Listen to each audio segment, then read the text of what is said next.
या परम जरा या जय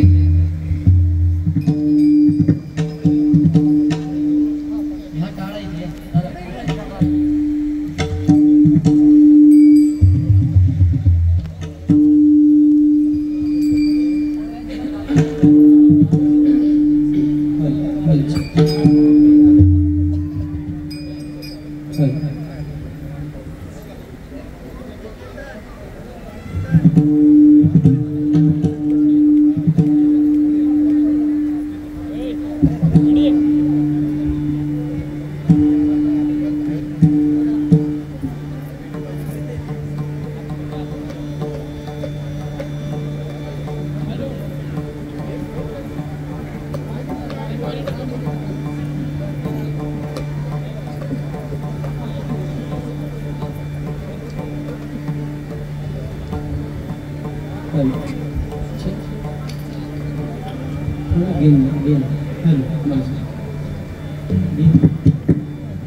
श्री राधे बोलेंगे श्री राधे राम कृष्ण हरे हरे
भक्ताची जाणती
डिले दे डिले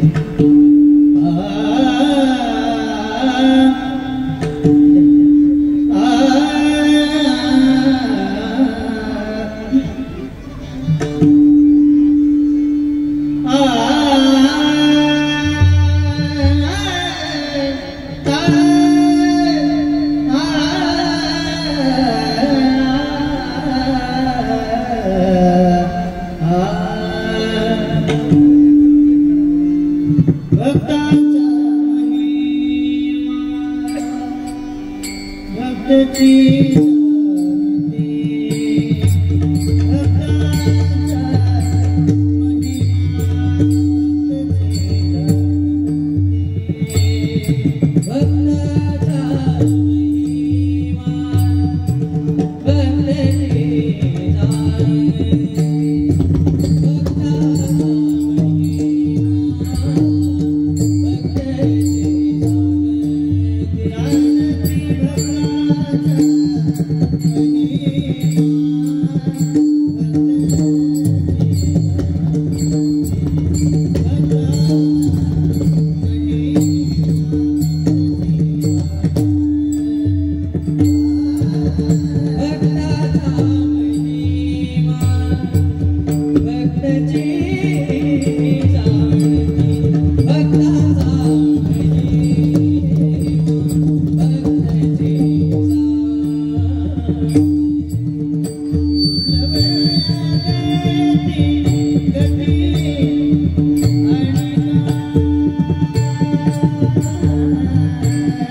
नमो ज्ञानेश्वरा निवृत्ति उदारा सोपान देवा मुक्ताबाई नमो त्रिभुवन पावनी तद्विद्रय जननी देवांची पतित पावना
भक्तांचा महिमा भक्ताची जाणते, भक्तांचा महिमा भक्ताची जाणते, दुर्लभ या गती अनेकांशी जाणवी नेनते, झाले तेणे सुखे न बोलवली मुखे बोलता ते, अभेद भेद राखियाला सुखे, अभेद भेद राखियाला अंगी वाढवा या जगी प्रेम सुख,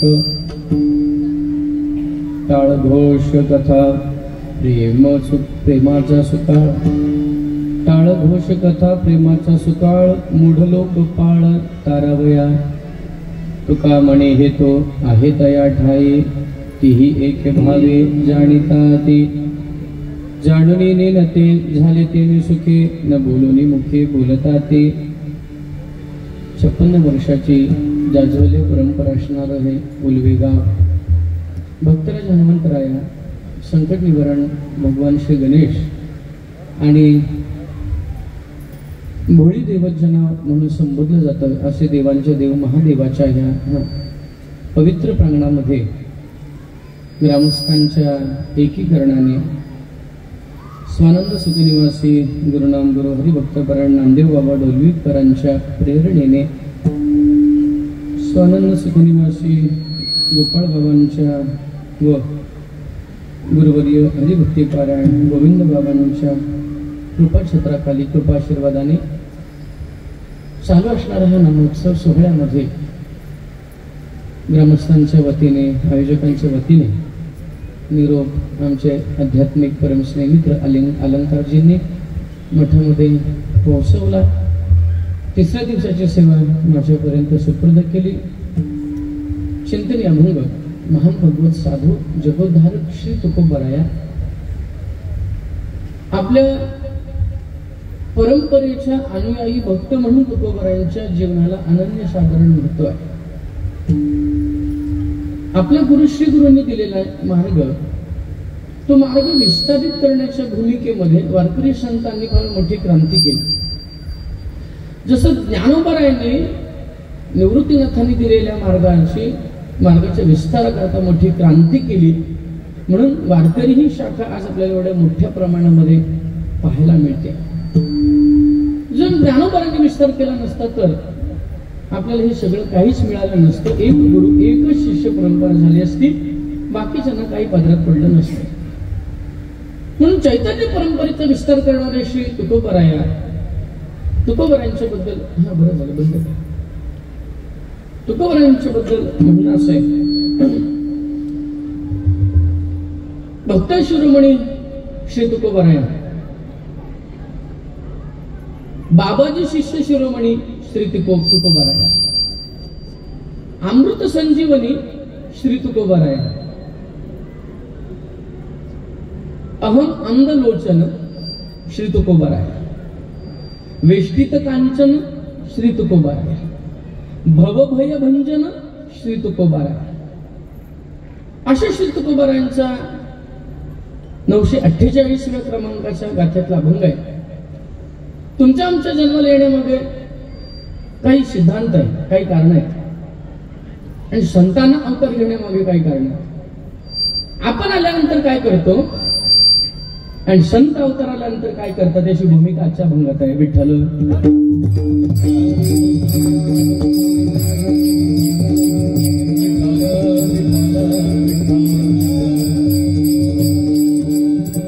वाढवया सुख भक्ती भाव धर्म कुळाचारी नाम विठोबाचे. संत अवताराला येण्यामागे मोठे कारण मीमांसा आहे आणि तुम्हा आम्हाला जन्माला येण्यामागे काही विशेष कारण आहे. मग अशी सहज मी दर्शनाकरता आतमध्ये गेलो होतो. दासबोध तिथे ग्रंथ एक मोठा आहे आणि 2 बांधलेले आहेत. सहज मी काही पानं उलगडली. 10व्या समासातली 61वी ओवी ती मला भावली 1 सेकंदामध्ये. मी त्याच्यावर फक्त नजर फिरवली. तुम्ही आम्ही जन्माला आल्यानंतर आपल्याला जो जाणून घ्यायचा आहे तो संसार आहे आणि जो आचरित करायचा आहे तो परमार्थ आहे. जो जाणून घ्यायचा आहे तो संसार आहे.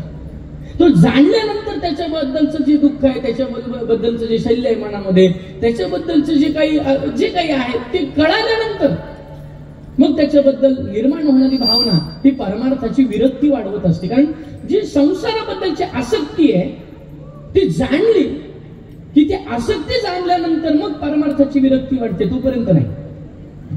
आणि परमार्थ हा विरक्ती परिपूर्ण असल्यानंतर मोक्ष देतो, आसक्तीतून तो मोक्ष देत नाही.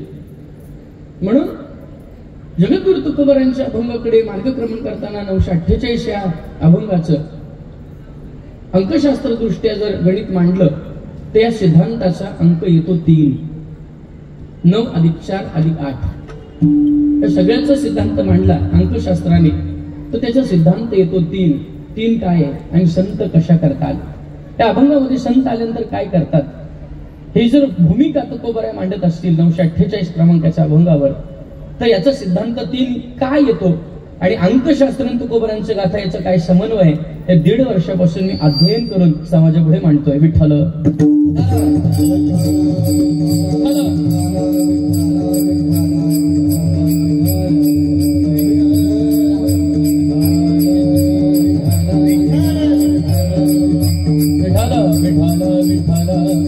कुंडली कवरद हरिष्ठ श्री ज्ञानदेव भगवान की सियावल रामचंद्र भगवान पवन सुत हनुमान की आजचं ज्यांचं सौजन्य लाभलंय या 3ऱ्या दिवसाच्या उत्सवाला ते कैलासवासी राहुल किसन खारकर यांच्या स्मरणार्थ त्यांचे बंधू श्री अक्षय किसन खारकर यांच्याकडून हे सौजन्य आपल्याला प्राप्त झालंय. ते नाव मी मुद्दाम मागे ठेवणार होतो, पहिलं घेतलं की लोक विसरतात. हा शेवटला सांगितलं की लोकांच्या लक्षात येतं, शेवटला पण सांगूया. विठ्ठल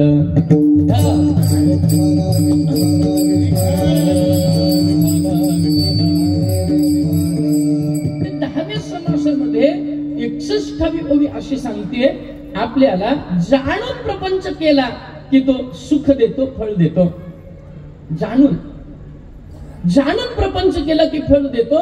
ऐका, नेनत्यापणी केल्यानंतर तो फळ देत नाही. तुका म्हणे ह्याची आश्रमाचे फळ आणि परमपद बळ वैराग्याचं. आपल्या जीवनामध्ये आपण जो प्रपंच करतो त्या प्रपंचातही परमार्थ साधता येतो, फक्त तो जाणला पाहिजे. तो जाणला पाहिजे. जाणला नाही तर व्यर्थ. विठ्ठल विठ्ठल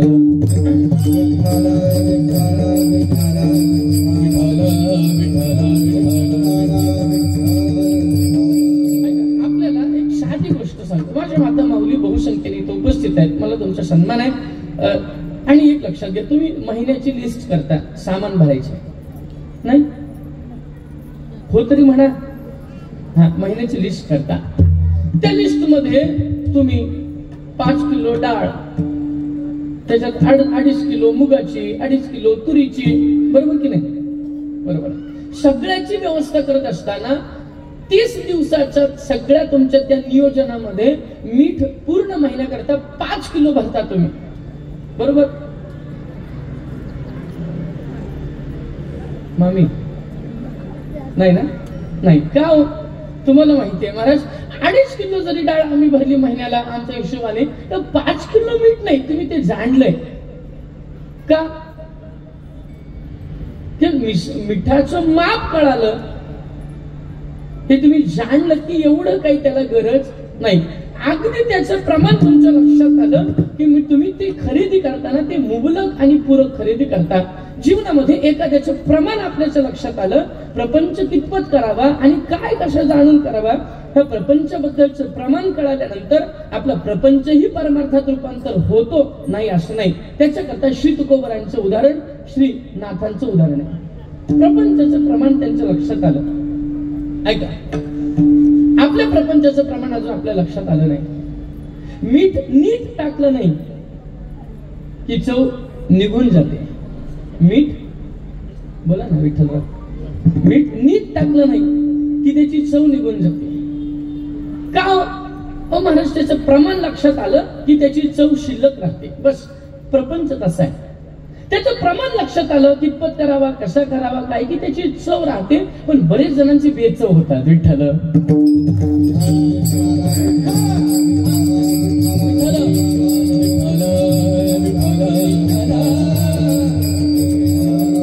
थोडा आजच्या अभंगाला, बुद्धीला थोडा जोर द्यावा लागेल. एक संकल्प केला, एक अभंग पुन्हा पुन्हा आयुष्यामध्ये परत आपल्या कीर्तनात गायचा नाही. कारण निवृत्तीनाथांच्या गाथा, निवृत्तीनाथांच्या गाथा, सोपान काकांच्या गाथा, ऐका, मुक्ताईच्या गाथा, असे बरेचसे गाथा, निळूकरांच्या गाथा, आपण सर्व परीने आपले हे सगळे गाथा आपल्या पुढे आले पाहिजेत. कारण तेही तेवढे प्रभावी आहेत. जर ज्ञानोबरांनी ज्ञानेश्वरी लिहिताना एवढा अथांग सागर आपल्या पुढे मोकळा केला तर त्या ज्ञानोबरांच्या गुरुचं ज्ञान किती असेल?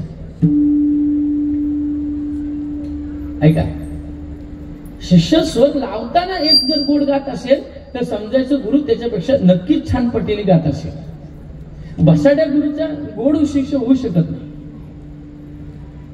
मृदंगावर थाप मारताना चाटीवर केलेली आपल्या बोटाने हळूवार त्याच्यावर केलेला आघात, त्याच्यातून निघणारा ध्वनीने कळतं की यांनी किती प्रॅक्टिस केलेली असेल आणि त्याच्यावरनं त्याच्या गुरुनी काय शिकवलं असेल ते कळतं.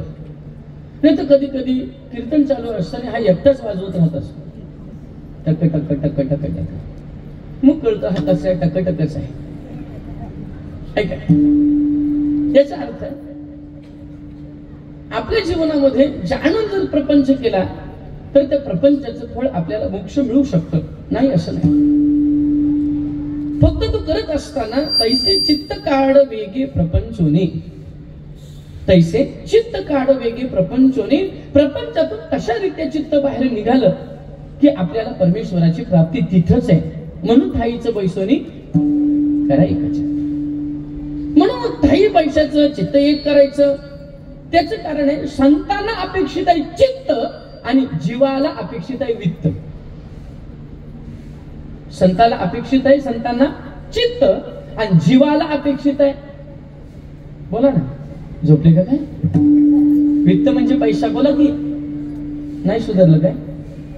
ऐका ना, संतांना अपेक्षित आहे, तुम्ही बोलल्याशिवाय पुढे जात नाही. संतांना अपेक्षित आहे चित्त आणि जीवाला अपेक्षित आहे, जीवाला अपेक्षित आहे. तुमचं कशाला कीर्तन झालं मी असं जाईल काय?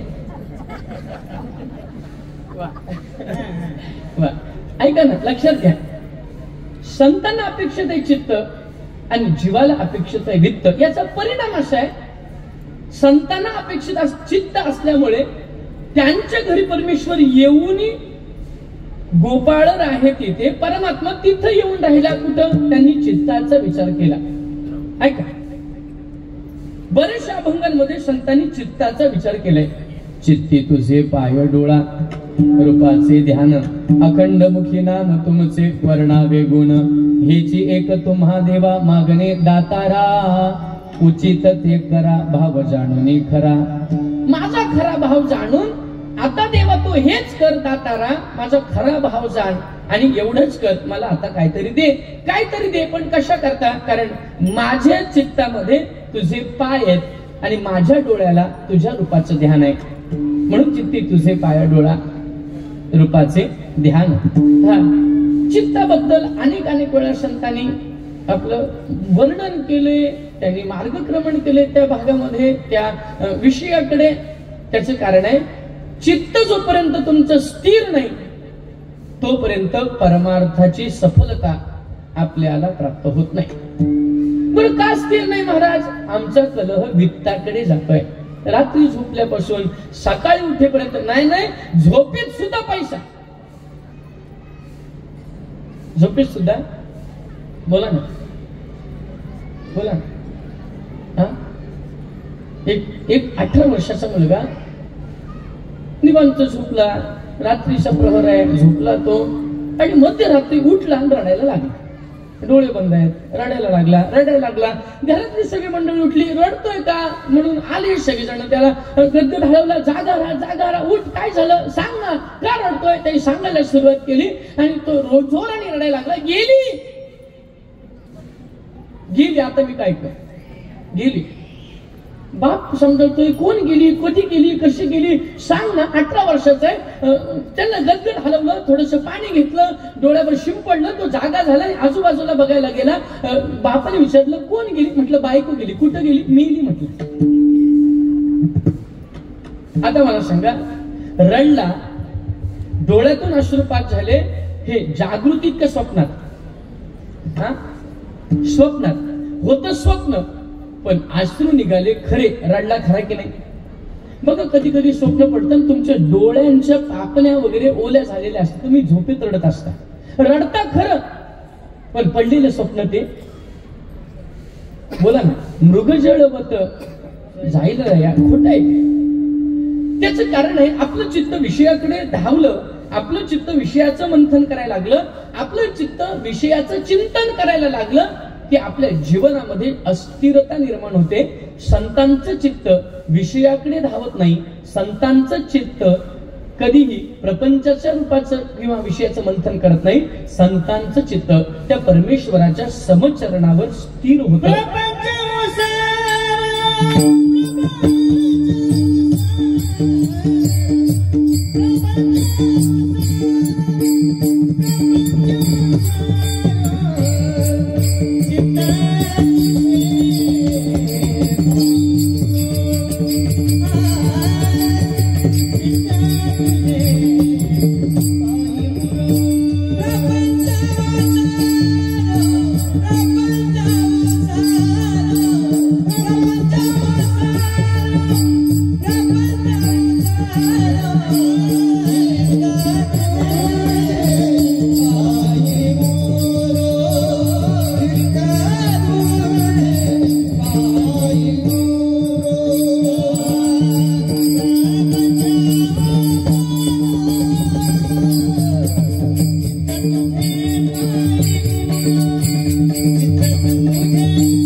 वित्ताच्या ठिकाणी गुंतला असल्यामुळे आपल्याला समाधान ही स्थिती प्राप्त होत नाही.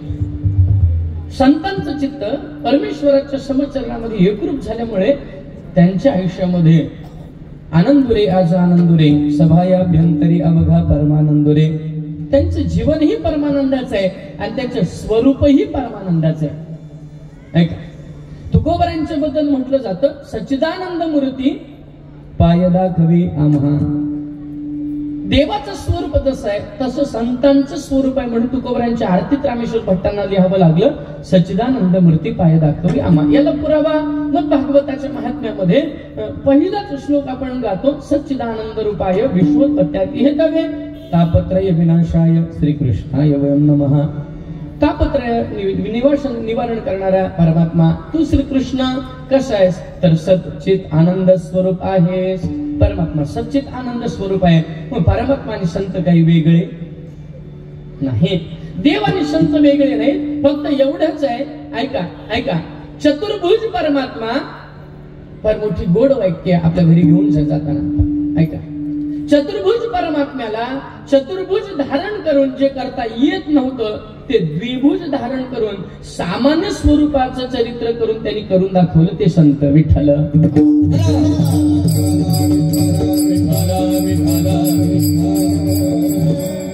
जगत कल्याणाची तळमळ ज्याच्यात आहे तो संत आहे. जगत कल्याणाची तळमळ ज्याच्यात आहे तो संत आहे. आपल्याला मळमळ आहे म्हणजे आपल्याला मळमळ आहे. एखाद्याने गाडी घेतली सांगा ना आपल्याला काय होतं? मळमळतं की नाही? एखाद्याने बंगला बांधला आपल्याला काय होतं? मग तेच मळमळतं की नाही? याचा अर्थ आपल्याला तळमळ नाही, आपल्याला मळमळ आहे. जगत कल्याणाची तळमळ ज्यांच्याकडे ते संत आहेत. आणि त्या संत मालिकेमध्ये जगद्गुरु श्री तुकोबाराय दुसरे तिसरे कोण नाहीत. प्रत्येक युगामध्ये देवाच्या बरोबर कार्यभाग सांभाळणारे तेच प्रल्हाद आहेत, तेच अंगद आहेत, तेच उद्धव आहेत, तेच नामदेव आहेत आणि तेच श्री तुकोबा आहेत. जय जय झाले अवतार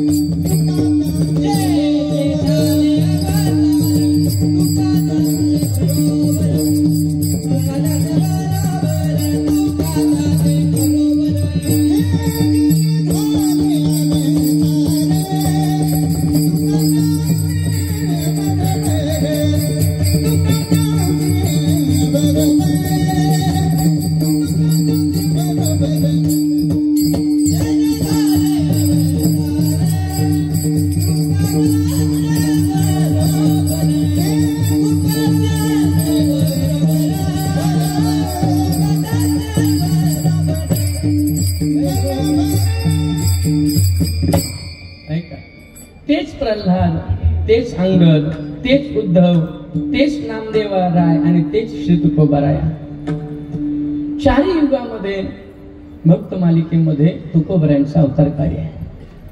जे झाले अवतार तुका त्यांचे बरोबर. प्रत्येक अवतारामध्ये श्री तुकोबाराय हजेरीला आहेत.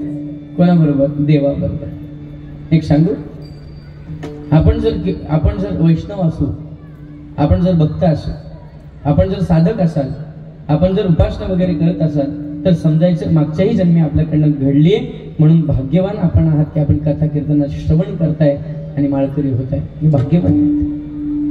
भाग्यवंत म्हणून तया शरण गेले पंढरीराया.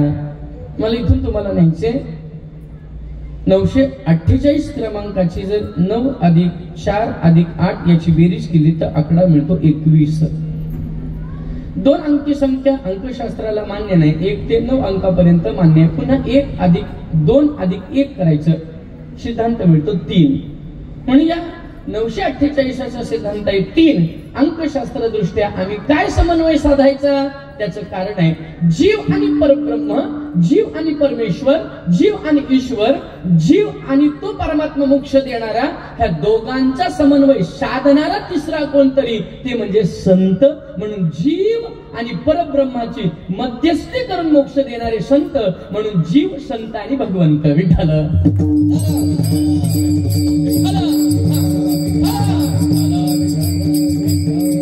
जीव, संत आणि भगवंत किती मिळाले? 3 जण मिळाले. जीव, संत आणि भगवंत म्हणून याचा सिद्धांत आला 3. विठ्ठल विठ्ठल.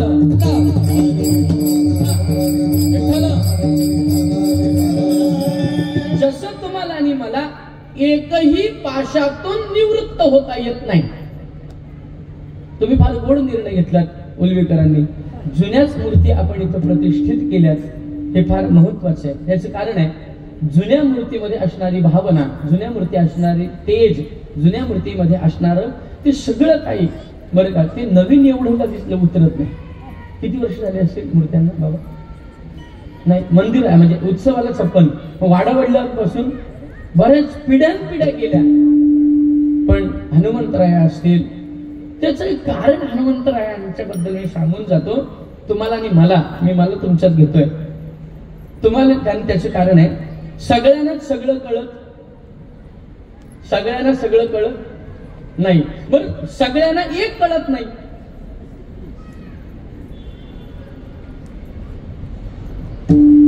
कुछ कले क्या? सगळ्यांनाच सगळं कळत नाही. मात्र बाबा सगळ्यांनाच हार्मोनियमची पट्टी कळेल. आता ती स्केल चेंजर आहे. जरी काळी आणि पांढरी बटणं असतील तरी ती कुठं लावायची, पांढरीला लावायची का काळीला लावायची. एकाला मी सांगितलं काळी 2 दे, त्याने उपटून दिली.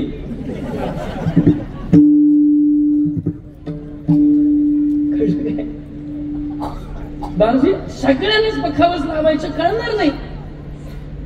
त्याचे कारण आहे, परवा कोणतरी मठामध्ये आला होता आणि आमच्या मोठ्या चिरंजीवानी सांगितलं दादा पकवास लावून दे. शाटीवर हाततोडी मारली. कशावर? कुठला ना पकवास भक्ता काय.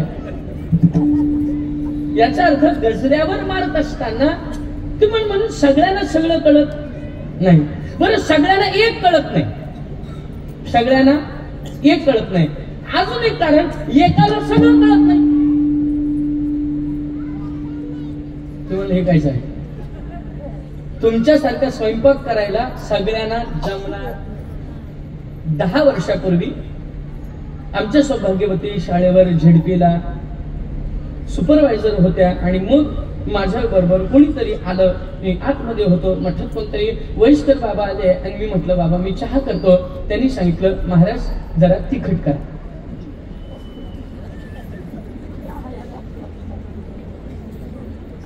हिच्याशी कॉन्टॅक्ट होत नव्हतं त्यावेळेला. मला 10 वर्षापूर्वी चहा येत नव्हता. आपला अज्ञान प्रगट करायला लागतं. मी गॅस पेटवला, त्याच्यावर टोप ठेवला, त्याच्यात पाणी टाकलं, त्याच्यात बुकी टाकली, बुकी टाकली, साखर टाकली आणि बाबांनी सांगितलं होतं तिखट करा. मी 1 चमचा त्या मसाला टाकला. मसाला टाकल्यानंतर त्यांनी एकच घोटात ठेवून म्हटलं बुवा केलं काय? म्हटलं तिखट. चहा त्यांनी काही घेतला नाही. साखर मागून घेतली, मी साखर दिली. मग थोड्या वेळाने आमच्या घरवाली आल्या. त्याने विचारलं का हो बाबा असं का हसतात माझ्याकडे बघून. म्हटलं काय झालं? त्यांनी मला सांगितलं होतं चहा तिखट करा. मी तिखटच करून दिला. विचार म्हटलं. ते म्हटले हो तिखटच दिला ताई, पण मिरची पूड टाकून दिला. याचा अर्थ सगळ्यांनाच सगळं कळत नाही. मग मला कळालं सगळ्यांनाच सगळं कळत नाही. तिखट याचा अर्थ आलं थोडस टाकायला पाहिजे होतं, पण ते आलं कुठं गेलं मला कळलं नाही. सगळ्यांना बरं सगळ्यांना एक कळत नाही. सगळ्यांना एक कळालं असतं तर आपल्यातला मतभेद निवृत्त झाला असता. सगळ्यांनाच एक कळालं असतं तर आपल्यातला मतभेद निवृत्त झाला असता. आपल्यातला द्वैत निवृत्त झाला असता. आपल्यातला भेदाभेद निवृत्त झाला असता. सगळ्यांनाच एक कळत नाही. आता चला बरं एकाला सगळं कळत नाही. सगळे वाङ्मय, सगळेच ग्रंथ एखाद्याला प्रत्येक वेळेला पॉसिबल होईलच असं. मगाशी ते बाबा तुमच्या उलव्यातले कोण कुठे गेले ते? शांबर माळावर जायचे बोलणारे बाबा मागे नाही उभे. जगदीश बाबा, साईबाबा बोलतात.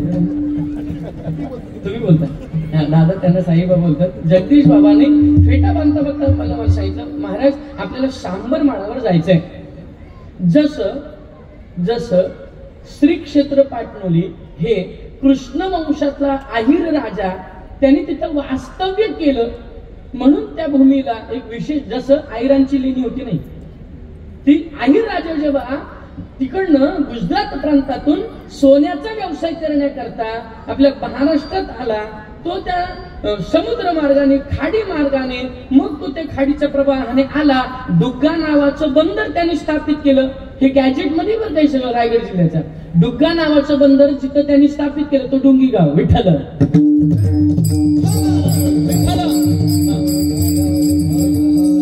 त्या आहिर राजाला आपल्या देवीची जाणीव झाली आणि प्रत्येक कार्यात कुलदेवता जर अनुकूल असेल तर ते कार्य लवकर साध्य होतं. म्हणून आपल्याला जर वारंवार अडचणी येत असतील, आपली कामं सिद्ध होत नसतील तर ओम श्री कुलदेवताय नमः हा जप जर रोज 21 वेळा केला तर कार्यामध्ये सुसूत्रता येते, असा शास्त्राचा नियम आहे. त्या आहिर राजाने लेणी खोदून आपल्या कुलदेवीची स्थापना केली म्हणून तिथं आहिरांची देवी आपल्याला हा इतिहास आहे. ऐका, मग त्या आहिर राजाने तिन्ही बाजूनी डोंगर आणि मधून रस्ता असं एक क्षेत्र निवडलं आणि नाणी सोन्याची करण्याकरता एका गावामध्ये काही मंडळी नेऊन तिथं सोन्याची नाणी बनवण्याकरता आपलं वास्तव्य, आपली राहुटी ठोकली. नाणी ज्या गावात बनवायला लागला आई राजा, त्या गावाला नाव दिलं नानोशी. विठ्ठल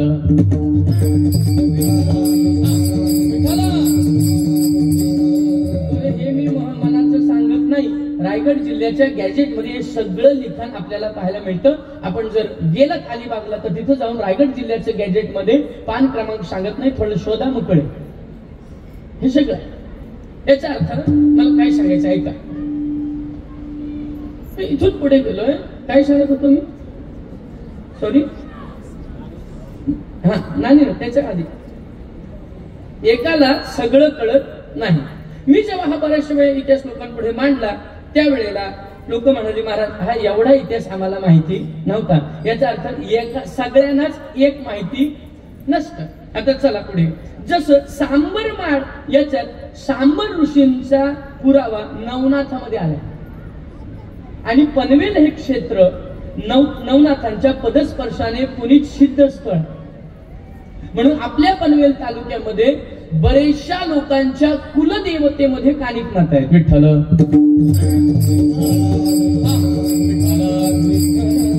म्हणजे कानोबा आहे. म्हणजे काय? कानोबा, कानिफनाथ म्हणजे आपल्या प्रत्येकाच्या, तुम्हाला माहिती नसेल ती तावीज मोठी मोठी आहेत बघा. इथं बरेच जणांच्या कुलदेवांमध्ये बघितले असेल तुम्ही, तावीज असतात चांदीची. किती जणांनी बघितले बोटवर करा. कोणाकोणाच्या देवार येतात? 1 2 3 4 5 6 मंडळींच्या देवाऱ्यात कानिफनाथ म्हणजे ती तावीज आहे. ती मढीला जाऊन भरून आणायची वर्षातून एकदा. याचा अर्थ ऐका, सिद्धस्थळी असणाऱ्या पनवेलमध्ये सांबर नावाच्या ऋषींच्या आश्रमात अनंत सांबर होते आणि ज्या माळावर त्यांचा आश्रम होता त्याला नाव दिलं सांबर माळ. म्हणजे ही गोष्ट मला आज कळाली. बाबा जसं तिथल्या असणाऱ्या ठाकूर समाजाने मठामध्ये येऊन सांगितलं, महाराज श्री आमची कुलदेवतेचं मंदिर ह्या डोंगरावर होतं, आता ते नाहीये, आम्हाला शोधून द्या. मग माझ्या बरोबर आपल्या काही पाटलोली गावातली मंडळी, मोसारे गावातली, नानोशी गावातली, बेलवाडी गावातली मंडळी आम्ही गेलो. तिथं 1-2 तास ध्यानाला बसल्यानंतर जगदंबेने तिथं संकेत दिला. तिथं खोदकाम केल्यानंतर 5 फुटावर खाली आपल्याला जे मंदिर अवशेष सापडलं बरं का, त्या मंदिराचं, त्या देवीचं नाव आहे सुळकाई. विठ्ठल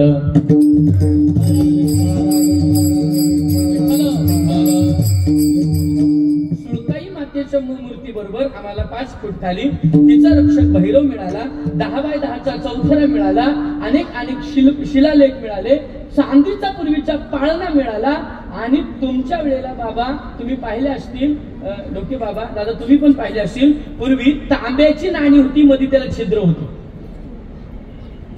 काय होती मध्ये? त्याला काय बोलायचं? गोंडूचा पैसा.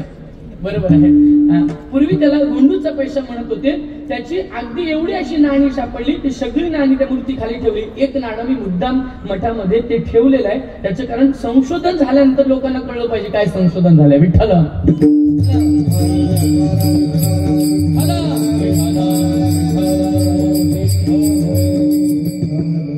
11व्या किंवा 12व्या अध्यायामध्ये बाबांनी मला सांगितलं याचा पुरावा आलाय, नक्की शोधण्याचा पण प्रयास करू. मला रिसर्च करायला फार आवडतं. जसं श्री तुकोबरायांच्या गाथा अंकशास्त्रावर मी रिसर्च करायला घेतलंय. विठ्ठल विठ्ठल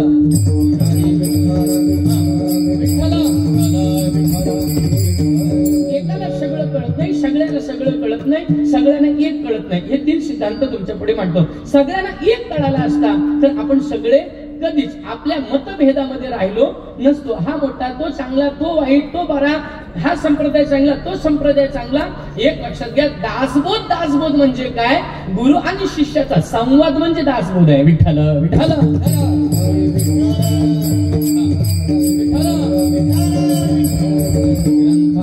दासबोध गुरु शिष्यांचा संवाद, येथ बोलिला विशद भक्ती मार्ग, नवविधा भक्ती आणि ज्ञान, बोलिले वैराग्याचे लक्षण, बहुधा अध्यात्म निरूपण निरूपिले, भक्तीचे ने योग्य देव, निश्चय पावती मानव, ऐसा आहे अभिप्राव इय ग्रंथी अभिप्राव कैसा आहे, भक्तीचे ने योग्य देव, ऐसा आहे अभिप्राव. विठ्ठल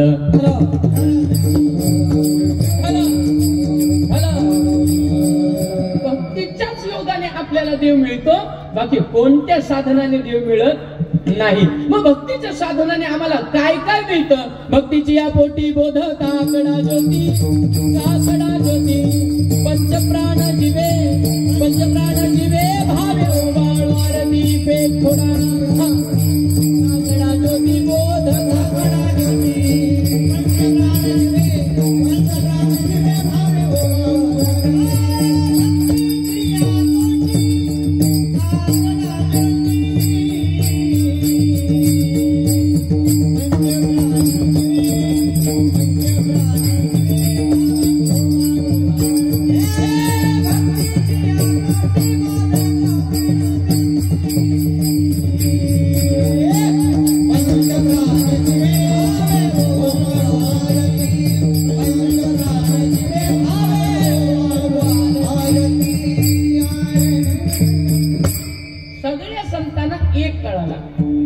म्हणून एकदरीला चित्ती आम्ही रखुमाईचा पती किंवा एक गाव आम्ही विठोबाचे नाम किंवा एक हरी आत्मा सगळ्या संतांना एक कळाला आणि म्हणून ते एक रूप झाले.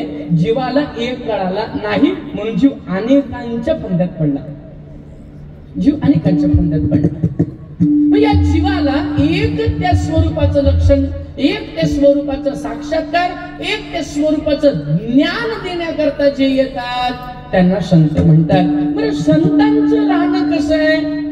एका ठिकाणी असं वर्णन आलंय, बालवत पिशाचवत, कधी कधी लहान पोरासारखं वागणार, कधी कधी वेड्यासारखं वागणार.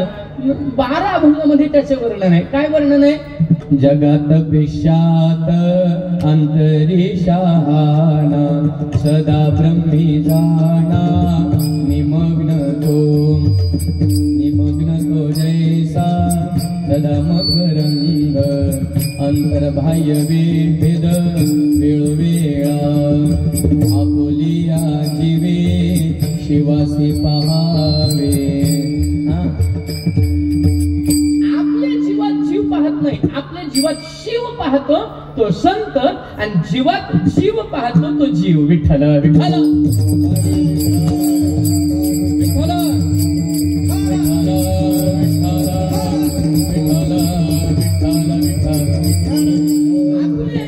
शिवाशी पाहावे. आपण जीव म्हणून पाहिलं तर दुःख आहे, आणि स्वतःला शिव म्हणून पाहिलं तर आपल्याला सुख आहे. महाराज, देव म्हणून पाहिलं तर तुम्हाला सुख आहे, आणि जीव म्हणून पाहिलं तर तुम्हाला दुःख आहे. आता ऐका, एक सगळ्यांना कळाला तो वर्ग संत, सगळ्यांना एक कळाला नाही तो वर्ग म्हणजे जीव.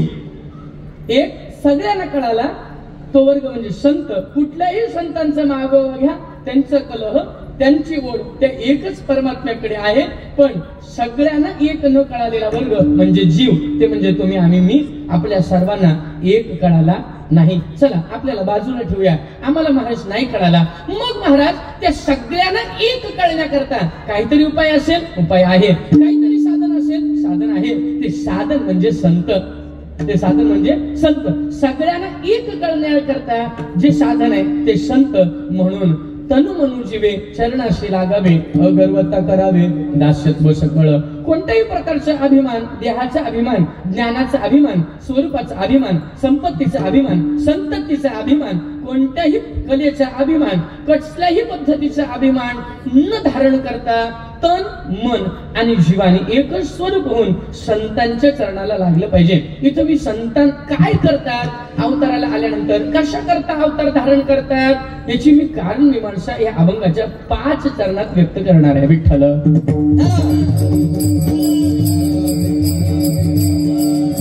पहिलं तर संत स्वतः सांगतात, आम्ही वैकुंठ वासी,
कधी म्हणतात, देश वेशनो हे माझा सहज फिरत आलो.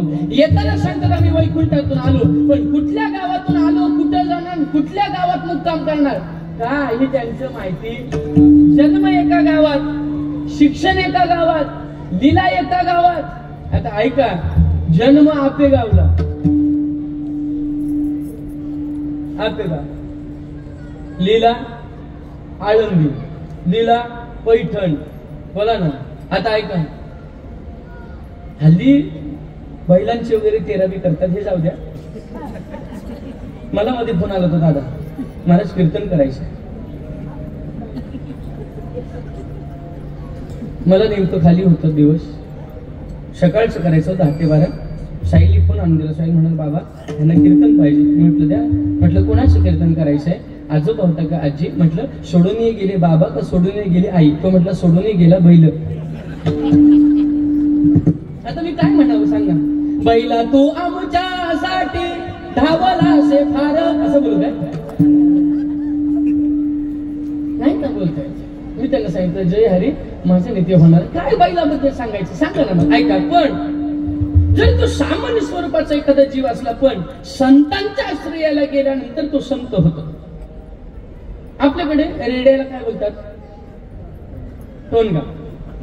बरोबर कोळी दादा काय म्हणतात? टोनगा.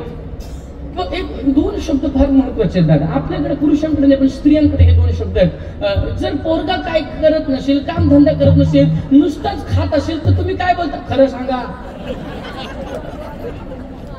कशासारखा बसलाय? जोरात बोला. टोनग्यासारखा. आणि मुलगी जर काही काम धंदा करत नसेल, नुसतीच बसत असेल, क्या बात आहे. खरं सांगा, माझ्या आई काय बोलता तुम्ही? म्हशीसारखी. याचा अर्थ टोनगा आणि म्हश का बोललं जातं त्याचं कारण आहे, गाय आणि बैल का बोललं जात नाही? बैलाला कळतं, गाईला कळतं. तुम्ही रस्त्याला चालणाऱ्या गाईला हॉर्न द्या, ती बाजूला होते.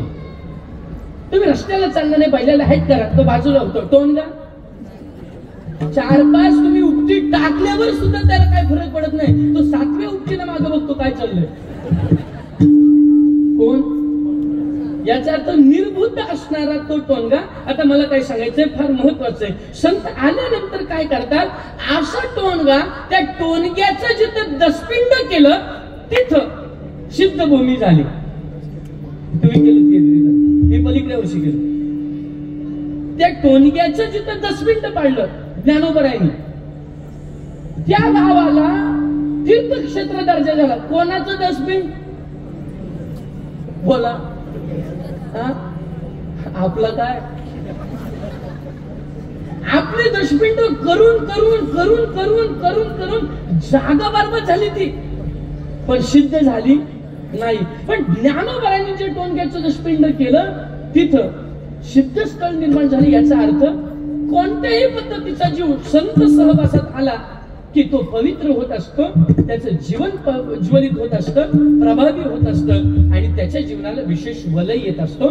माझा मुद्दा इथून आहे. मला तुम्हाला हसवायचं नाही, कारण सिद्धांतावर मला एक बोलायचं आहे. मला सांगा, जर टोनगा ज्ञानोबरांच्या संगतीत आल्यानंतर संतत्वाला जाऊ शकतो, तर जीव ज्ञानोबरांच्या संगतीत आल्यानंतर देव होऊ शकत नाही का? होऊ शकतो. जीव देव होऊ शकतो. मग जीवाला स्वतःच्या देवत्वाची जाणीव करून देण्याकरता संत आले. कुठून आले? वैकुंठातून आलो. गाव कुठला माहिती नाही. कुठल्या गावात राहिले नाही सांगत. देश वेश नोही माझा सहज फिरत आलो गा. मी गुजरात मध्ये गेल्यानंतर तिकडचे लोक म्हणतात, महेश भाई तुम्ही કેટલા સરળ બોલે છે ને, અમે બોલું છે ને ભાઈ,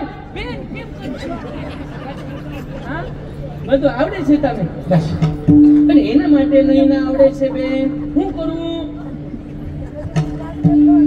बस.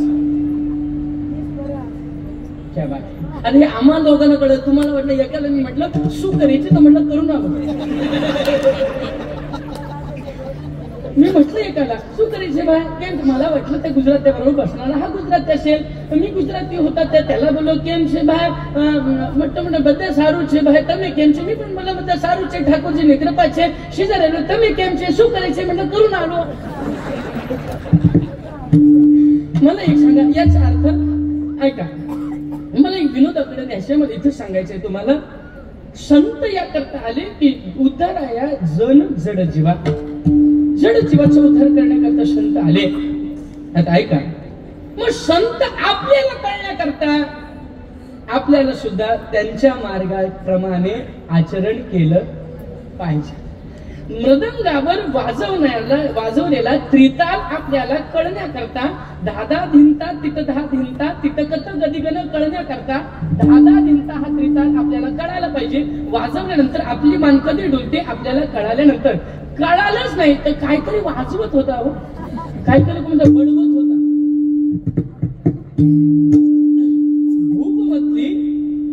भूपमधली लकछबी शावर याची कळण्याकरता आपल्याला तिथपर्यंत पोहोचलं पाहिजे, बरोबर ना? लकछबी शावर भूपचीच आहे ना. मला गाणं येत, मला सर्वात मोठा माझा बिग पॉइंट आहे, मला स्वर नाही. विठ्ठल विठ्ठल. मला एखादी चाल बसवायची असेल तर आमचे मानसपुत्र संस्थानाचे तुकारामजी राऊत त्यांना मी फोन करतो, बेटा ही चाल कशी बसवायची, कारण आता मला चाल करता येत. लकछबी शावर याची कळण्याकरता त्याकरता तिथपर्यंत माणूस गेला की वाजवल्यानंतर गोड वाटतं. याचा अर्थ आपल्याला एखादी गोष्ट जाणून घेण्याकरता त्याच्याबद्दलचं ज्ञान, त्याच्याबद्दलचं अध्ययन आणि त्याच्या सारखं आपल्याला थोडंसं व्हावं लागतं, बरोबर का? थोडंसं व्हावं लागतं. टाळ वाजवण्याकरता सुद्धा टाळकऱ्यांमध्ये उभं राहून तो कसा पकडावा, पकडल्यानंतर तो कसा वाजवावा. दाबून वाजवला तो फुटतो, पण हलका वाजवला तर तो चांगला ध्वनी देतो.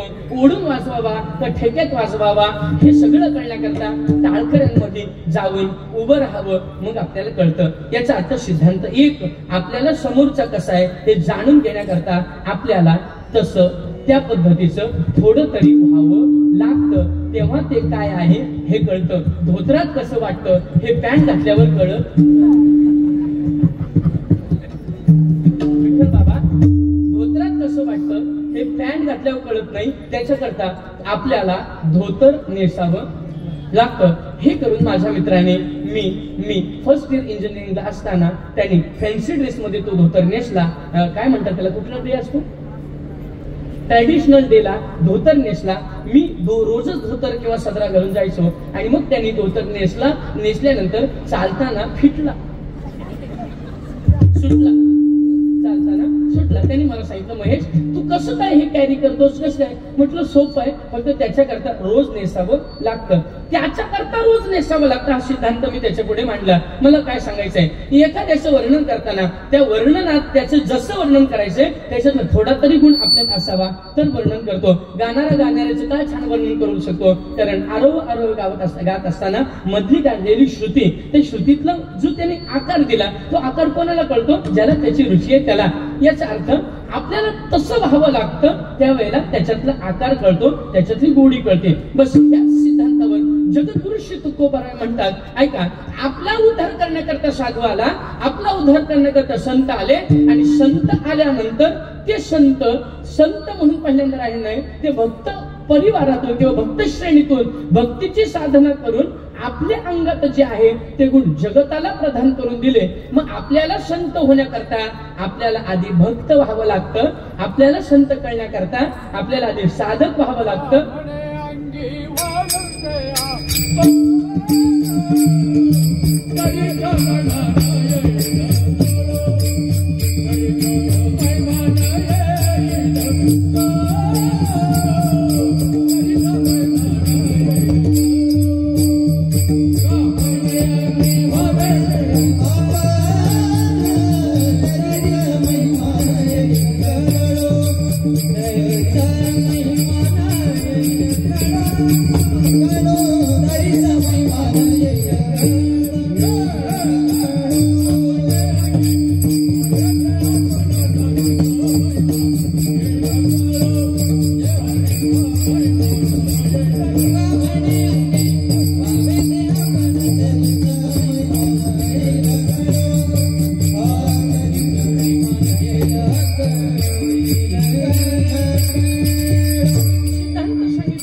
येऊ कळो कसं कळेल तर तुका म्हणे अंगी व्हावेची आपण आपल्या अंगामध्ये कसं होण्याकरता तर महिमान कळतो नाही तर कळत नाही.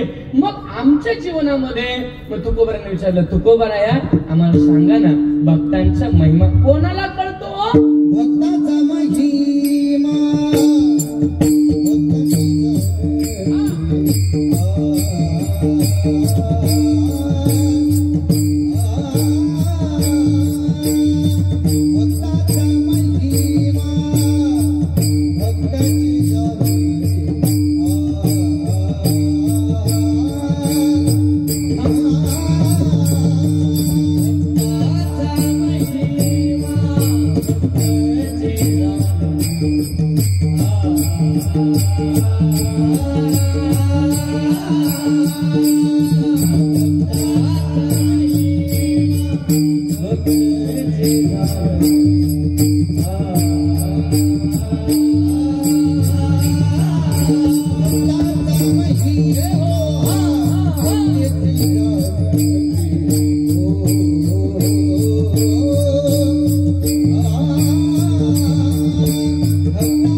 दुर्लभया गती अनेकांशी अनेकांना ही गती दुर्लभ आहे कोणती?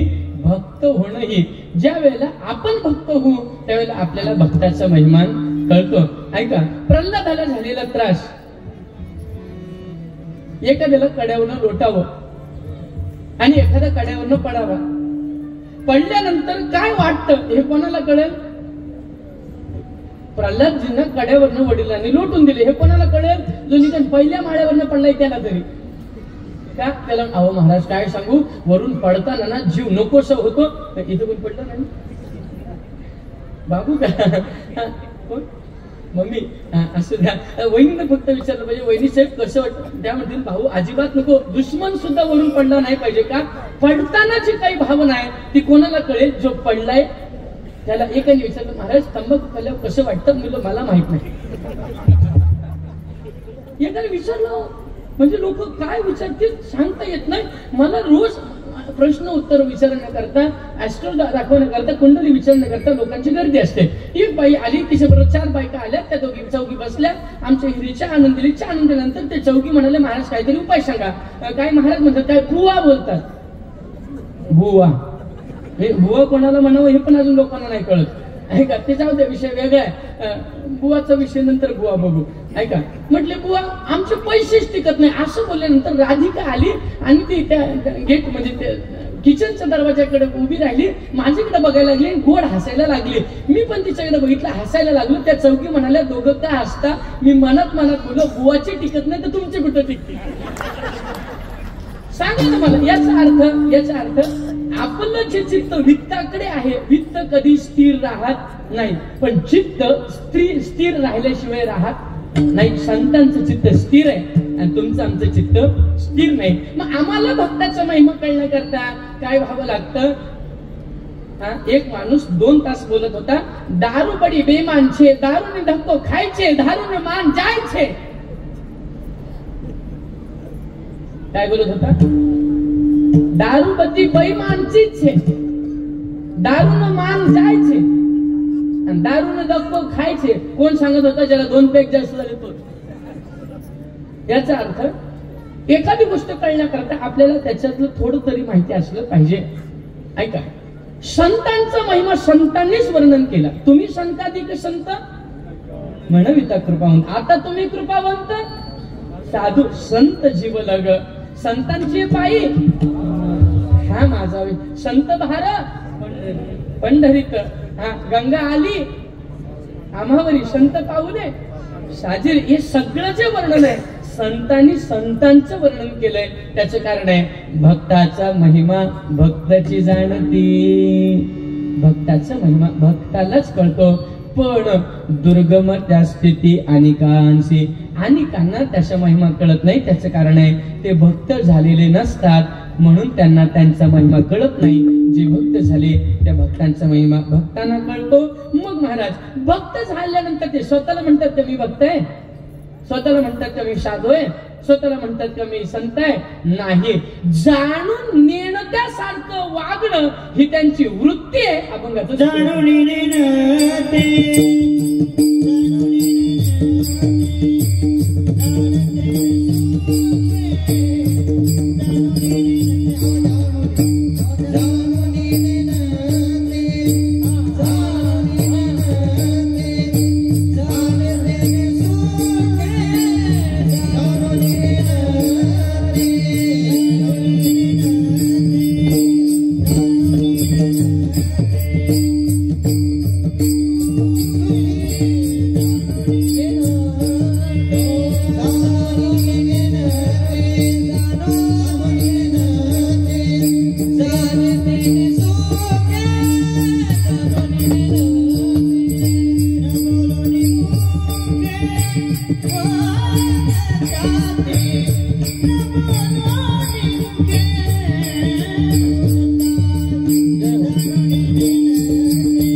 झाले तेने सुखे. संत सुखी काय?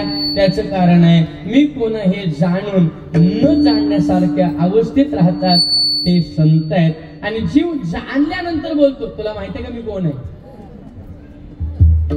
जीव काय म्हणतो? तुला माहिती का मी कोण आहे? याचा अर्थ व्यवहारातली ओळख त्याची काही कामाची नाही, पण स्वतः कोण आहे हे जाणून असल्यासारखं किंवा जाणल्यानंतर सुद्धा न जाणल्यासारखं राहतात ते संत आहेत. मी कोण आहे? मी स्वयं परब्रह्म असून जगत कल्याणाकरता अवताराला आलोय हे जाणून सुद्धा न जाणत्यापणासारखे राहतात ते संत आहेत. आता ऐका, आपल्या मालिकेमध्ये आपण काकड आरतीमध्ये 3री मालिका म्हणतो. कोणती? उचनीचे काही नेने भगवंता. मग त्याच्यामध्ये आपण म्हणतो पिंजारू तो दादू भजनी अभेदू हरीच्या पाया चोखा मेळावंग. आपण जे बोलतो ना त्याच्यामध्ये पिंजारी समाजाचे दादू नावाचा एक महात्मा त्यांचं चरित्र गोड आहे. जाणूनी नेन ते झाले तेने सुखे. का सुखी झाले संत? त्याचं कारण आहे, एका व्यक्तीला परब्रह्माने साक्षात्कार दिला. मिठीवर असणारा पांडुरंग त्याच्या स्वप्नामध्ये गेला, ब्रह्ममुहूर्तामध्ये गेलेला परमात्मा स्वप्नामध्ये त्याला सांगितलं, अरे भल्याग्रस्ता, तू रात्रंदिवस जिकडे धावतोयस, तुला तुझी ओळख करायची आहे, तुला माझी ओळख करून घ्यायची आहे, तुला परब्रह्माचा साक्षात्कार करून घ्यायचा आहे. तू असं कर, दादू पिंजरी नावाचा महात्मा आहे, त्याच्याकडे जा आणि त्याच्याकडे गेल्यानंतर ते तुला अनुग्रहित करतील, ते तुझ्यावर काय करतील, कृपा करतील. मग काय होईल, तुझा उद्धार होईल. कधी कधी महात्मा आपल्या डोळ्याने कृपा करतात, कधी कधी महात्मा लावून हात कुरवाळीला महात्मा स्पर्शाने आपला उद्धार करतात, कधी कधी बोलण्याने उद्धार होतो, तर कधी कधी अंतःकरणातून धरून ते उद्धार करतात. आता ऐका, म्हणजे तुझा उद्धार होईल. त्यांच्याकडे जा आणि तो व्यक्ती मजल दर मजल करत करत करत करत गावात आला. दादू पिंजरूच्या गावात राहतो. तिथे गावात आला, एका चौकामध्ये कचरा काढणारा एक माणूस होता. ते कचरा काढणाऱ्या माणसाला विचारलं, महात्मा एक सांगा, दादू पिंजारींचं घर कुठे आहे? दादू पिंजारीचं घर कुठे? त्या माणसाने सुबोध केलं. ते त्याला समाधान वाटलं. एवढा अट्टहास परिपूर्ण झाला, प्रवास परिपूर्ण झाला. तर त्या कुटियाच्या जवळ गेला. त्या कुटियामध्ये ओटी होती. त्या ओटीवर एक व्यक्ती गंध तिलक लावून नामस्मरण करत होता, माळ जपत होता. माळ जपत, गंध आहे, तिलक आहे, पांढरे वस्त्र आहेत, हातात माळ आहे, गोमुखी आहे. हा आत्मज्ञान प्राप्ती करता आलेल्या व्यक्तीने त्याच्या चरणावर लोटांगण घातलं.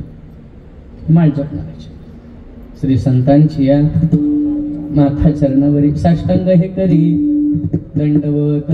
दंडवत केल्यानंतर त्या माणसाचं ध्यान निमग्न झालं, ध्यानातून बाहेर आला. ध्यानातून बाहेर आले त्या माणसाने त्या माणसाला दंडवत केला आणि त्याला सांगितलं, का माझं तुम्ही पाया पडले? त्याने सांगितलं, मला असं कळालं, हेच दादू पिंजारींचं घर. होच. आणि मग त्या अर्थी गंध तिलक लावून हातात गोमुखी घेऊन नामस्मरण जर तुम्ही करताय तर तुम्हीच दादू पिंजारी आहेत, म्हणून मी तुम्हाला शरण आलोय, मी तुम्हाला दंडवत केला. त्या माणसाने सांगितलं, मी दादू पिंजारी नाही. त्याला राग आला, थोडाला एवढ्या लांबून आलो, देवाने सांगितलं या गावाचा, मी आलो, घर बरोबर आहे, गंध तिलक लावणारा संत, गोमुखी असणारा संत, त्या बाह्य लक्षणाने मी पाया पडलो आणि हा माणूस म्हणतो मी संत नाही, मी दादू पिंजरी नाही. अहो खरंच नाही, पांडुरंगाचे आण घेतो. नाही ना, ठीक आहे चालेल. त्याला राग आला, तो त्या घरातून निघाला. त्याने त्या माणसाला शोधायला सुरुवात केली. दुसऱ्या गल्लीमध्ये परत कचरा काढताना तो माणूस दिसला, चौकातला माणूस दिसला. यांनी बाही मागे केली आणि कानाखाली एक ठेवून दिली, अशीच कानाखाली ठेवून दिली. हे सगळं दृश्य जो व्यक्ती गोमुखीत माळ जपत होता तो मागून आला आणि त्यांनी पाहिलं. त्यांनी त्याला हाताला धरलं, मूर्खा, वेडे आहेत का, कोणाच्या कानाखाली मारली? म्हटले ह्या माणसाने मला चुकीचा ऍड्रेस सांगितला. म्हटले ऍड्रेस चुकीचा नव्हता, जाणणारा चुकीचा होता. म्हटले ज्या दादू पिंजारी करता तुम्ही एवढ्या लांब आले, घर त्यांचंच होतं, मी साधना करायला बसलो होतो, पण ज्यांच्या कानाखाली मारलं ते दादू पिंजारी. त्याच्या पायाखालची माती सरकली. अरे अरे देवा, अपराध केला. पांडुरंगाने साक्षात्कार दिल्याने सांगितलं, दादू पिंजाऱ्याकडे जा, आत्मज्ञान मिळेल. शोधून आलो आणि यांच्याच कानाखाली मारले. त्या माणसाने पाय धरले, रडायला लागला आणि सांगितलं, महाराज तुम्ही का बोलले नाही, मी दादू पिंजारी आहे. ओके आहे का, बारीक आहे पण प्रभावी आहे. तुम्ही का स्वतःला सांगितलं नाही, मीच दादू पिंजारू, जो तुम्ही शोधायला आले तर मीच. दादू पिंजारी हसले, त्याला उठवलं, त्याला हृदयाला आलिंगन दिलं, त्याचे नेत्र पुसले, त्याचे अश्रू पुसले आणि सांगितलं, बेटा जर तू माझ्याकडे आत्मज्ञान करता आलास आणि जर माझ्यातलाच मी जोपर्यंत मी घालवला नाही तर मी अनुग्रह देण्याकरता योग्य नाही. मी मला कसं सांगू मी दादू पिंजारी आहे? या देहाला जरी दादू पिंजारी बोलत असतील तरी तू आणि मी वेगळा नाही, तुझ्यातला मी आणि माझ्यातलं तू एकच. याचा अर्थ संत स्वतः सांगत नाही मी संत आहे म्हणून. आता ऐका, आपण बाह्य लक्षणांनी जरी वेगळे असलो तरी अंतर लक्षणांनी एकच आहे. पण कळायला पाहिजे होतं. समजा पनवेल मधून बसला, मी बसलो आणि माझ्या शेजारी एक मुलगा बसला आणि आमची भांडण झाली सीटवरून. बरेचशा वेळेला सीटवरूनच भांडण होतात. मात्रे बाबा समजली मला तो इशारा, तुम्ही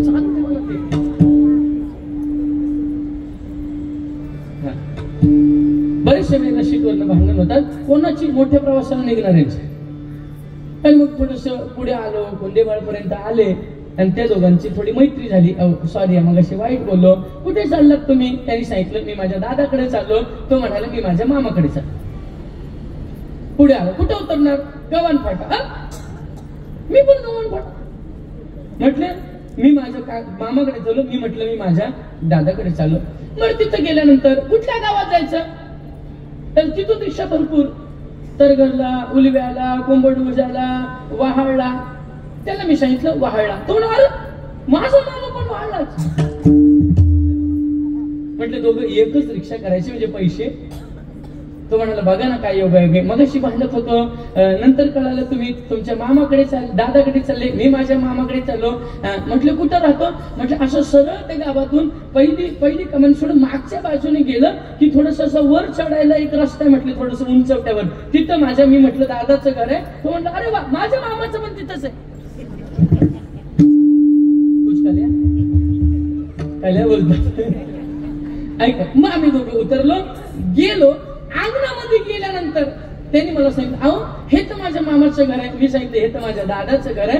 आता ऐका, अभिज्ञ असणारे दोन्ही व्यक्ती आधी त्यांच्यात द्वैत होतं, आधी भांडत होते, पण मामा पण तोच आहे आणि दादा पण तोच आहे हे कळल्यानंतर आलिंगन दिलं आणि एकमेकाबद्दल कृतज्ञ भाव व्यक्त केला. तसं हरी पण तोच आहे, पांडुरंग पण तोच आहे, श्रीराम पण तोच आहे आणि श्रीकृष्ण पण तोच आहे हे कळल्यानंतर जी भावना निर्माण होते त्याला भक्त म्हणतात. आणि अशा भक्ताचा महिमा भक्तच व्हावं लागतं, ते जाणलं जातं, अन्यथा कोणाला जाणता येत नाही. पण जाणलेल्या साधकाने जाणून नेमतो झाले तेने सुखी. कोण सुखी होतो? मी परब्रह्म आहे हे जाणून सुद्धा जो सामान्यवत जीवन जगतो, अहंकाराचं जीवन जगत नाही, तो सुखी होतो. विठोबा रखमाई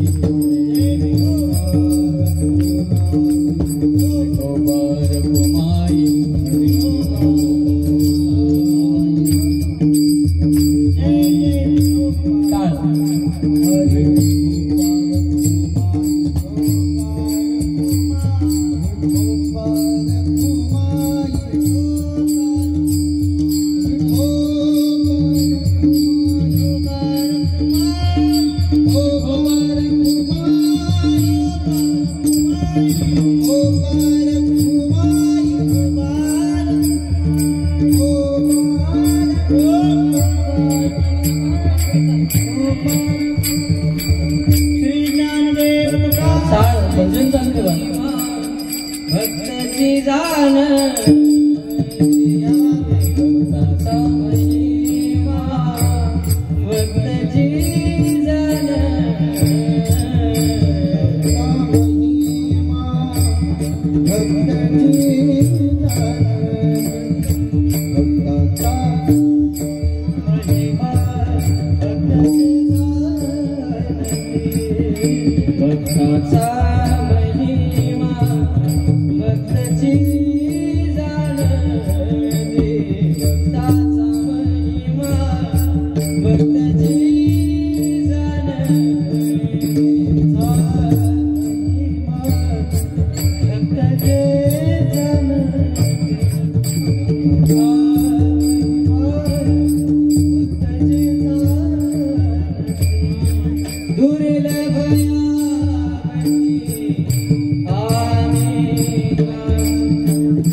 न जानो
भेद भेद राखीला अंगे वाढवया जगी प्रेम सुख.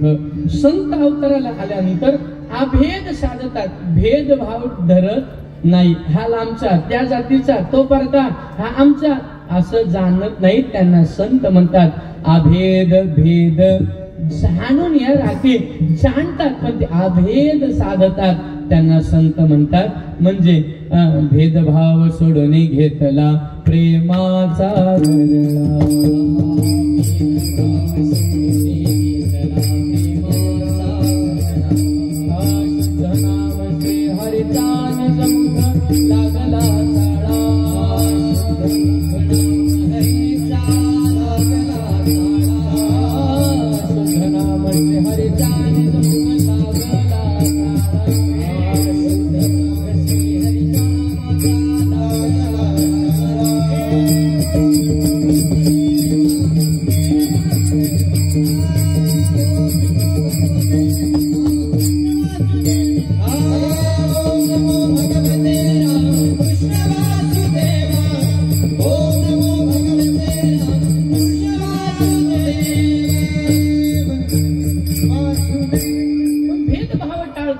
आणि सगळ्यांना प्रेम प्रदान करतात त्यांना संत म्हणतात. याचा अर्थ काय करतात? प्रेम सुख वाढवतात. हा, असे वाढवणं, प्रेम सुख वाढवण्याकरता नुसतं भेदभाव ठेवून नुसतं प्रेम देतात काय संत? नाही नाही नाही. काय करतात? अभंगाचं 4थं चरण. काळ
घोषक कथा प्रेमाचा सुकाळ.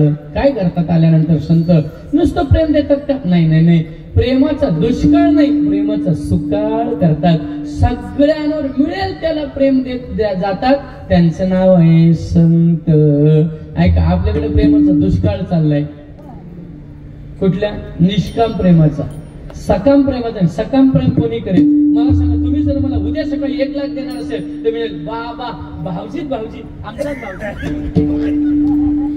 बोलीन काय? पण कधी केला सकाम प्रेम म्हणते?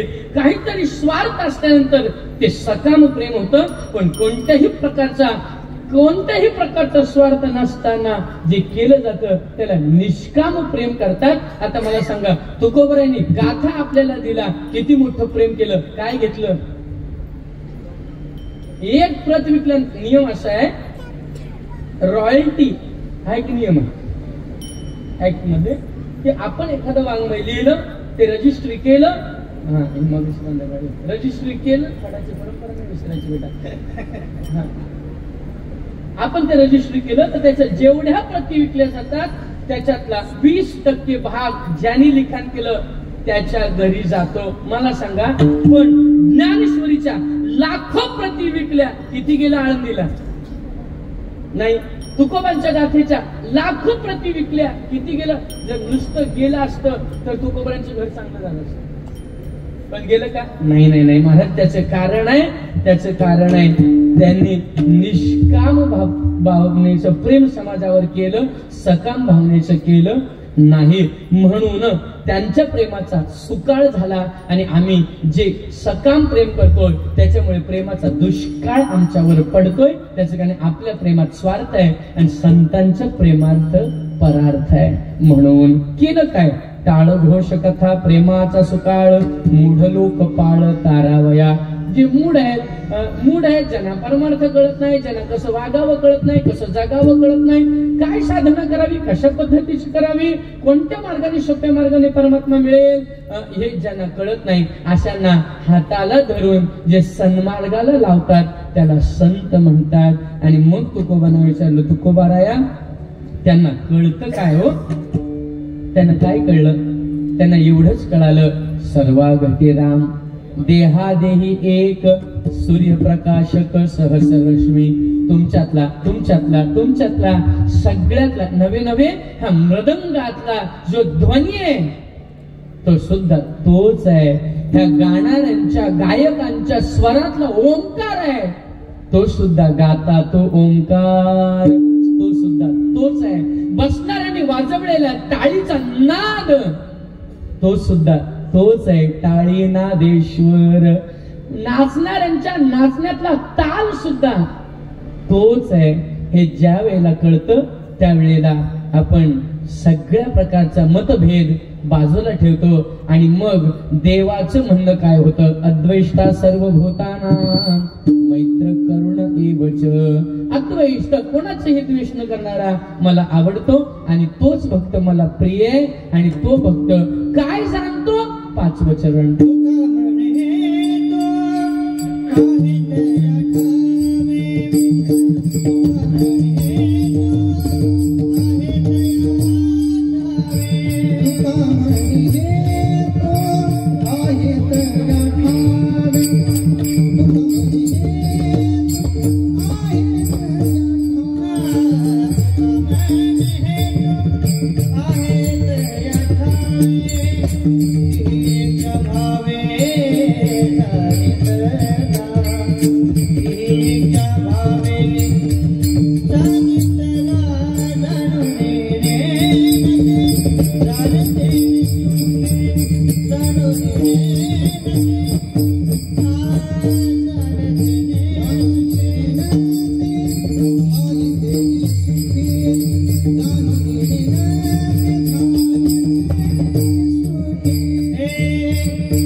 भक्तिभावाने संतांनी देव जाणला.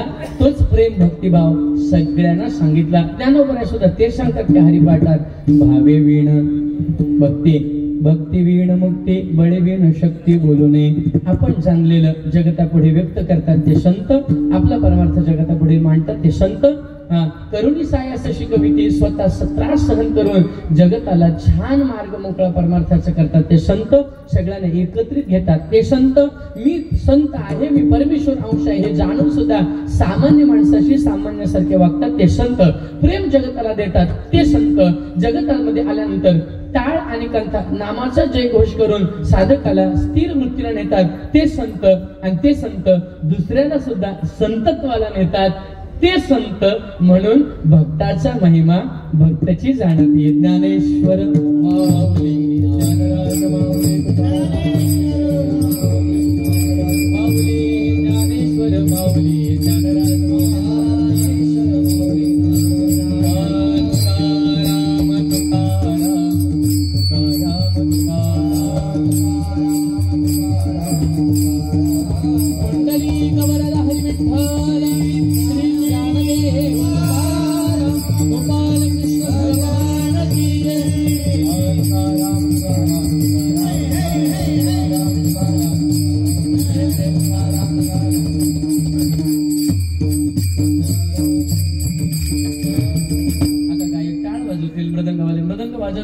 आणि बाकी सगळे खालचे. मी 2 तास काय बोललो का? तुम्हाला काय करा आता फक्त 2 मिनिटं तुमची घेणार आहे. आपण सर्वांनी गोड मुखाने नियमाचं भजन करूया. भानुदास एकनाथ भानुदास एकनाथ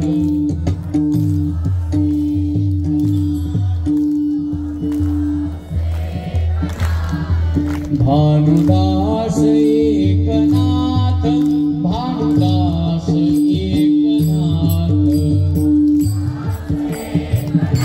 आवाज जोरात होते. मागची मंडळी आवाज येत नाही बाबा. एक लक्षात घ्या, सामूहिक भजन में और सामूहिक भोजन में बहुत आनंद आता है.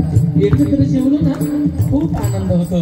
आणि जसं एकत्र भोजन केल्यानंतर आनंद आहे ना, तसं एकत्र भजन केल्यानंतर आनंद आहे. बस क्या बात आहे. भानुदास एकनाथ, भानुदास एकनाथ, क्या बात है. भानुदास एकनाथ, भानुदास एकनाथ, विठ्ठल जी. भानुदास एकनाथ, भानुदास एकनाथ, सर्वच बोला.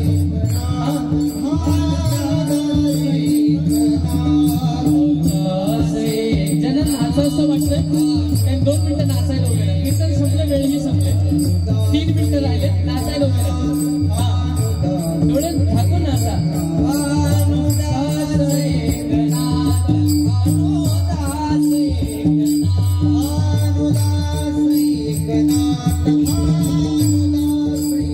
पुरुष मंडळी उभे राहा, उभे राहा पुरुष मंडळी. थोडा वॉल्यूम द्या, इफेक्ट द्या. वा वा, पेशवीचे बाबा.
देवाचे कारण देव जाणे विठ्ठल.